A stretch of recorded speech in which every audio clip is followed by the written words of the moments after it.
Okay. तू म्हणालीस की तुझ्या या कॅरेक्टरला खूप हेट भेटलं, म्हणजे कोणाला इच्छाच नव्हती. तर तू हे कलाकार म्हणून कसं बघतेस एवढं हेट भेटून? आय तो लव्ह इट. आय बापरे. Personally love it. अँड म्हणजे असं खूप मोठे मोठे सिनियर ऍक्टर सुद्धा बोलून गेले की हेट इज युअर रिसीट वगैरे.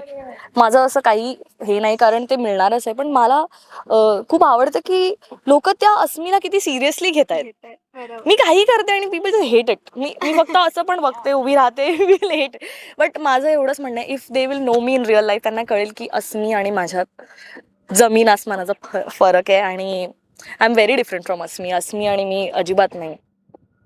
सो मी एवढी ग्रीडी नाही आहे खऱ्या आयुष्यात, नाहीच आहे. आणि जर मला कोणी समजा जसं अस्मीला सारंग आवडतो आणि ती त्याच्या मागे लागली सावलीला, तर मी जर असते स्नेहा तर मी म्हणा हा तुला आवडतो ना, ठीक आहे चल बाय बाय, मी गेले असते. सो हा तर सुरुवातीला इथूनच तर डिफरन्स आहे.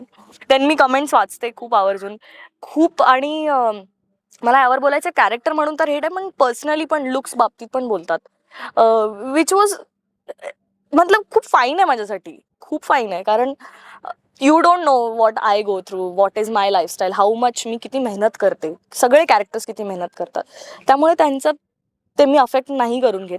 खूप ट्रोलिंग करण्याचा प्रयत्न करतात की किती फेस फॅट आहे, किती आंटीसारखी.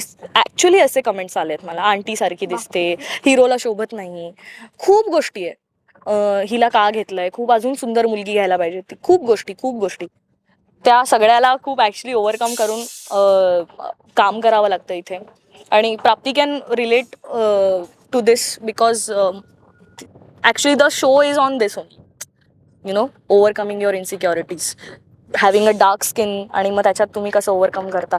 हाच इतका मोठा मेसेज आपण जर खऱ्या आयुष्यात अप्लाय नाही केला तर आय डोंट थिंक सो काही अर्थ आहे. सो कुठेतरी मी पॉझिटिव्ह राहण्याचा प्रयत्न करते amongst all the negative comments. आणि मग मी माझा सगळा राग मी कॅरेक्टर मधून दाखवते. ओके. तर तू म्हणाली हे सगळं कमेंट्स खूप भयानक होते, तर असं काय पर्सनली तुला कोणी फॅन येऊन असं बोललंय, म्हणजे असा किस्सा मला जे पण लोक भेटतात ते लाईक आम्हाला नाही आवडत तू, म्हणजे अस्मी म्हणून तर नाही, किती त्रास देतेस तू, प्राप्तीला नको त्रास देऊ, म्हणजे सावलीला नको एवढा त्रास देऊ. आणि जे थोडे ओल्ड असतात ना त्यांना नाही फरक कळत. मी बाकीच्यांचं काय सांगू, my mother watches that serial for Savali, not for me. She doesn't care about me, my character, की हा ठीक आहे तू है, मला सावलीचं काय सुरू आहे, सारंगचं काय सुरू आहे. ती अशी इतकी फॅन आहे. आणि ती मला पण हेट करते की काय करतेस तू, मत करायचं असं. म्हटलं अगं मम्मी घरी पैसे नाही येणार मी हे बंद केलं तर, किंवा घरी काय करते मेरा करिअर मत बंद करवा, असं ते मम्मी आणि माझ्यात पण ती क्यूट नोकझोक आहे. सो इतकं ते कॅरेक्टर सगळ्यांना म्हणजे नापसंत आहे अस्मी, आणि सावलीचा एवढा इम्पॅक्ट पडलेला आहे लोकांवर. ओके. तर तुला पर्सनली हे कॅरेक्टर आवडलंय, म्हणजे तुला जर चान्स दिला असता स्वॅप करायला तर तू केलं असतंस की सावली नाही, आय डोंट थिंक सो की मी सावली एवढं कमाल परफॉर्म केलं असतं. कारण सावलीला मेक बिलीव्ह करण्यात was a very big task, आणि तो प्राप्तीने असा केलाय. आणि आय डोंट थिंक सो कोणी त्या कॅरेक्टरला त्या लेवलला मॅच करू शकतं.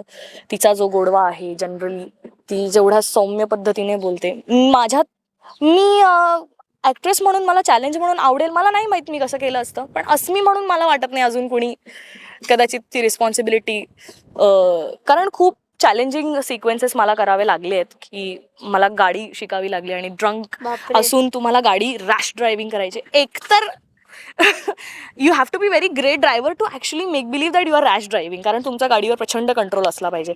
त्यात तुम्ही ड्रंक ॲक्टिंग करायचे. लिटरली डिरेक्टर, हा इंटरव्ह्यू तुम्ही बघत असाल निशांत सर तर प्लीज, ही सेट ही खरंच प्यायली आहे का, अशी का दिसते ही, कारण मी अशी होते. सो सीनमध्ये ना सावली माझ्या गाडीच्या समोर येते आणि मी तिला धक्का मारते. सो मी गाडी माझी फार लांब होती आणि फोनवर आम्ही कनेक्टेड होतो, आणि मी अशी रॅश ड्राईव्ह करत आले आणि मी तिच्याकडे असं बघितलं तर ती ऍक्च्युली कॅरेक्टर तिने 1 सेकंडसाठी सोडलं, कारण तिला वाटलं काय झालंय स्नेहाला, शी बिलीव्ड इट. आणि मी एवढं आमचं बॉन्डिंग आणि हे, पण नंतर मग तिने मला सांगितलं की अरे नाही भाई तू चांगलं केलंस, कोणी नाही करू शकत. मी स्वतःची तारीफ नाही करत, मी सांगते की असे सिक्वेन्सेसमध्ये खूप मेहनत असते, चॅलेंजेस असतात. आणि अस्मी म्हणून ते मला करायला खूप मजा आली. That is the thrill I enjoyed. आणि सगळ्या निगेटिव्ह कॅरेक्टरमध्ये मला प्रत्येक कॅरेक्टरला काहीतरी वेगळं एक्सप्लोअर करायला मिळाले. So I think I am very happy being Asmi Pradhan. तू बोललीस की तू एका सीनसाठी गाडी शिकलीयस, म्हणजे तुला आधी येत नव्हती, तू एका सीनसाठी एवढं शिकलीयस. हां, म्हणजे मला असा कॉल आला की तुला गाडी येते का, म्हटलं. आणि आधीच्या शोमध्ये माझा एक सिक्वेन्स होता ज्यात मी ड्राईव्ह करते. तो सीन मी 1 दिवसात गाडी शिकले मॅन्युअल. आणि मी चालवली. दुसऱ्या दिवशी मला ऑटोमॅटिक गाडी आली आणि म्हटलं मग मी तर मॅन्युअलवर शिकले, आता बापरे. कसं वेगळं असतं काहीतरी. आणि मी व्यवस्थित चालवली. नोबडी न्यू की मी 1 दिवसात गाडी शिकून आले आहे. त्याच्यानंतर मी म्हटलं हां सर, मी लास्ट इयर एकदा चालवली आहे. तर ते म्हणाले लास्ट इयर एकदा चालवली, तुला गाडी नाही येत. म्हटलं नाही येते सर, पण म्हणजे असं ते म्हणाले की एक काम कर, तू क्लास लाव आणि तू शिक. मग मला वाटतं 4-5 डेजमध्ये माझा क्लास व्यवस्थित सुरू झाला आणि आय वॉज फुल फ्लेजेड, मला ड्रायव्हिंग यायला लागली. सो सिक्वेन्स असा होता की सारंग मला चेज करतो गाडी घेऊन आणि तो खूप कमाल सिक्वेन्स होता. तर त्यांना तो मिस नव्हता करायचा काहीही करून. आणि ह्या सिरियलमध्ये माझं सगळ्यात फेवरेट गोष्ट या सिरियलची अशी आहे की इतकं ऑथेंटिकेशन आहे ना प्रत्येक गोष्टीला. लगेच हे नाही येत तर हे बदलून टाका, चेंज करा, काय जे काय आहे. हल्लीमध्ये एक स्विमिंग पूलमध्ये पडण्याचा scene, so they were making sure की आय एम कम्फर्टेबल. अजून एक सिक्वेन्स आहे, मी तो नाही सांगणार, तर तुम्ही बघा जाऊन. त्या सिक्वेन्ससाठी पण they were asking me are you comfortable. Even कारसाठी पण की चालवशील ना, नक्की येतेच ना तुला, दाखव बरं वगैरे. मग एक सिक्वेन्स, असे 2-3 सिक्वेन्स होते ज्याच्यात मी ड्रंक ड्रायव्हिंग करते. मग त्यांनी त्यासाठी मला सांगितलं की तू गाडी शिक. पण ते नॉलेज मला वाटतं मला कायम यूज होणार आहे. And I really I am glad की दे आस्क्ड मी, आणि आम्ही खूप कमाल पद्धतीने तो सिक्वेन्स शूट केला आहे अख्खा. तर खूप चॅलेंजेस आलेत, खूप नवीन नवीन शिकायला भेटलं. तर तुला एका पॉइंटला असं वाटतं ना की गिव्हअप करून टाकत, असं झालंय का? हो, ॲक्च्युली असं झालंय. When I had to carry असं मिनी ड्रेस आणि असं सुंदर. सो कुठेतरी झालं, अरे यार मला काहीतरी कम्फर्टेबल वेअर करायचं आहे, मला आता मॉडेल दिसायचं आहे. सो ते मॉडेलचं ते पॉश्चर, कारण मी आणि अस्मीमधला जो एक थिन लाईन अशी आहे की अस्मी जेव्हा हिरोच्या समोर असते तेव्हा ती फार अशी उर्वशी अप्सरा टाईप असते आणि बाकी टाइम ती वगैरे असं असतं. आणि actually I am like this little tomboyish, किंवा माझी बॉडी लँग्वेज खूप ओपन आहे. आणि तिथे मला खूप I use to get tired. आणि सुरुवातीला फार आम्ही डे नाईट, कारण शो जेव्हा पिकअप करत असतो तेव्हा डे नाईट शूटिंग असतं, खूप गोष्टी सेग्रिगेट कराव्या लागतात. तेव्हा वाटायचं. नंतर जेव्हा ते लोकांना आवडायला लागलं की अलग, मग त्यानंतर किती पेन झालं, त्रास झाला, आजारी काही असो, I was always enjoying my work. Okay. तर तू मगाशी म्हणाली की तुला स्किन केअरचं खूप नॉलेज आहे आणि आता उन्हाळा आहे, तर हे खूप डिफिकल्ट होतं की मॅनेज करायला. तर तू कसं मॅनेज करते स्किन, उन्हाळा आणि एवढे तास शूट करणं? खरं तर मी स्किन केअर आणि मेकअप हे for a very big reason I learned की because I use to look really average आणि ओके. म्हणजे आताही मी काही फार असं उर्वशी ऐश्वर्या नाही, पण तेव्हा खूप टॅनिंग वगैरे असल्यामुळे मला ते कुठेतरी क्युरिओसिटी निर्माण झाली की आपल्याला शिकायला पाहिजे कॉलेज. आणि ते नॉलेज इतकं वाढत गेलं, हळूहळू ते ॲडअप होत गेलं. सो आता माझी फक्त समर टिप हीच आहे की please apply sunscreen SPF 50 PA+++ वालं कुठल्याही कमाल कंपनीचं वापरा. And cover your self. जास्त उन्हात डिरेक्टली जाऊ नका, स्पेशली जे मुंबईत नाही राहत, कारण तिथे बाहेर आय थिंक लवकर टॅन होतात. मुंबईमध्ये ह्युमिडिटी असल्यामुळे टॅन कमी होतं. सो पण सनस्क्रीन तुम्ही वेअर करा प्लीज. कोणाबद्दल ऐकायचं आहे तुम्हाला? तुला जे बोलायचं. या इंटरव्ह्यू नंतर जर मला माझं बुक्की वगैरे बसलेली दिसेल तर प्लीज तुम्हाला कळेल कोणी मारली आहे. ऑब्व्हियसली प्राप्ती, because she is a kick boxer. नाही, प्राप्तीचं असं काही सिक्रेट्स नाही आहेत, पण प्राप्ती गेट्स क्रँकी समटाईम्स. सो तिला खूप बेबी पॅम्पर करावं लागतं. मला फार आवडतं ते, पण मग तिला गोंजारा आणि तिच्याबद्दल असं एकदम छान, प्राप्ती काय झालं, जसं ती मला सांभाळून घेते तसं मी तिला सांभाळून घेते.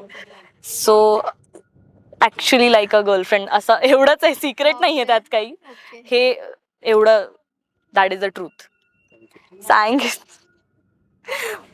ओ my God, I am scared of him. So आमच्या सेटवर सांकितला काही लोक घाबरतात. त्याचं कारण असं आहे की सांकितचा एक रूममेट आहे, मी त्याचं नाव नाही घेणार. तर तो ना फार असं पसारा जर केला तर सांकित सांगतो की पसारा केला. म्हणजे सांकित इज नॉट असं चिडून नाही बोलत, असं सांगतो नॉर्मली, अरे आपण हे उचलूया वगैरे. तर मी आणि प्राप्ती घाबरून पळतो. तर तो आला ना रूम मध्ये, आम्ही लगेच सगळे टिश्यू वगैरे आवरून सांगित आलाय. पण तो असा येऊन बसत नाही रूम मध्ये, पण तो असा अरे कशी आहेस वगैरे असं आला ना की आम्ही एकदम असे होतो. आणि तो असं काय झालं, नाही काही नाही ते असंच, नाही काही झालंय का, घाबरतेस का तुम्हाला. मी आणि प्राप्ती हा हे आमचं ठरलेलं आहे. सो सांगित don't kill me after this, it's the truth, I am scared of you. Okay, तू मगाशी म्हणाली की तू आणि प्राप्ती त्यावर एक वेगळी टीम बनवली आहे. येस. तर असं कुठला प्रँक केलाय तुम्ही त्याच्यावर, किंवा असं काय किस्सा सांगायचं जे तुम्ही टीम अप करून त्याला हे केलंय, त्रास दिला असेल किंवा खोडी केली असेल? नाही, प्रँक नाही केलाय, पण आम्ही सांगित आम्हाला दोघींना असं फारच छोट्या मुलींसारखं ट्रीट करतो की तुम्ही जेनझी आहात आमच्या काळात. म्हणजे ही थिंग्स की तो असं 25 वर्ष मोठा आहे आमच्याशी. आणि हा तो असं वागतो की तुम्हाला काय माहिती मिलेनियल्सनी, आज सकाळचंच भांडण आहे, मी म्हटलं की पण जेनझी आर व्हेरी स्मार्ट वगैरे. मिलेनियल्सनी काय केलं असं फक्त बोललेत आणि तो भडकला. मिलेनियल्सनी जे बनवलंय त्याचाच तू फोन वापरतेस. O my God.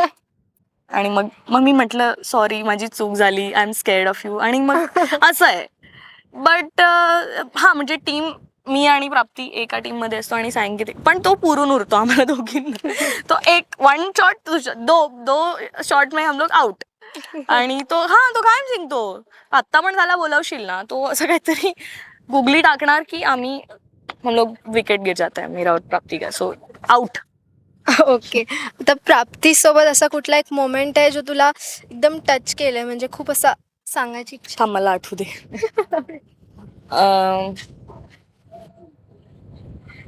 नाही, असे खूप मोमेंट्स आहे, असं एक नाही आहे खरं तर. मी आय डोंट नो, हे थोडंसं क्लिशे वाटू शकतं ऐकायला. सो आम्ही साताऱ्यात शूटिंग करत होतो आणि प्राप्तीचा पाण्यात पडण्याचा सिक्वेन्स होता. I was really scared for her की, आणि कुठेतरी माझं लवकर पॅकअप झालं तर आय हॅड टू गो. आणि ती जसं आली तर मी पळाले तिच्या रूममध्ये बघायला की अरे यार तू ठीक आहे का. कारण मला इंट्युशन येत होतं की I don't know, she is not okay. कारण अंधार होता, ती नदी की फास्ट वाहत होती. आणि आमच्यातलं हेच बॉन्डिंग आहे की we know if you are not okay. आमच्या सेटवर हे सर्कल, आम्ही खूप एकमेकांची काळजी घेतो. आणि लोक किती येऊन भडकवतात, अरे हे असं आहे तर तसं, काही जनरली सगळ्याच ठिकाणी होतं पॉलिटिक्स. सो तरी पण आम्ही कधीच एकमेकांबद्दल मिसअंडरस्टँडिंग नाही करत, कधीच नाही. वाईट वाटलं तरी वी टेल इच अदर. आणि that is the bonding I think.